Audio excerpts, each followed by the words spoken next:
नमस्ते प्रणाम। हम हैं भोजपुरी गायक अनिल सिंह परवाना। रउआ सभी के गोड़ छुके गोड़े लागतानी। आप सबके इतना प्यार आशीर्वाद मिलता जोन कि हमारा सबसे अच्छा गाना ये महीना में जोन गईल है मोदी जी चलाई थी ट्रेनवा, और यादव जी के चरिया आइल बा। ओकरे बाद अभी एक गाना हमार कल लॉन्च भइल है, ऑनलाइन जल ढारब।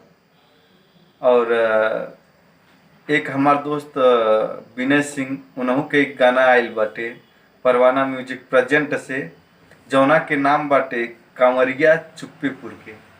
अब बहुत अच्छा रिस्पांस आ रहा बा। आप सब सुनी जा, यूट्यूब पे सर्च करी जा। और कुछ आप सबके सुनावे के चाहता नहीं।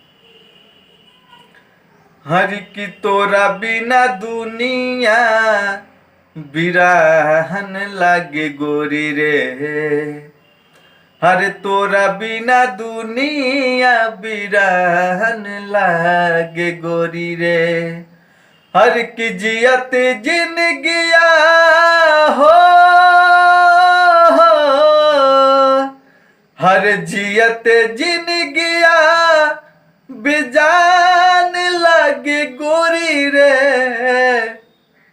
हर तोरा बिना दुनिया बिराहन लागे गोरी रे, तोरा बिना दुनिया बिरान लागे गोरी रे।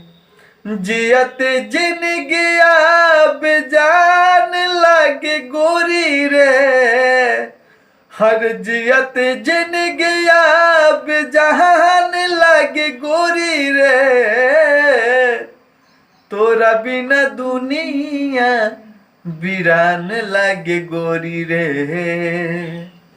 बहुत अच्छा गाना बा, आप सब सुनी। और जवन एगो गाना हमारा आइल बा ऑनलाइन जल ढारब, और वहू बहुत अच्छा गाना बा। आप सब सुनी जा। विश्वास बाटे कि आप सबके पसंद आई, और चैनल के सब्सक्राइब करी जा। जय हिंद, जय भारत।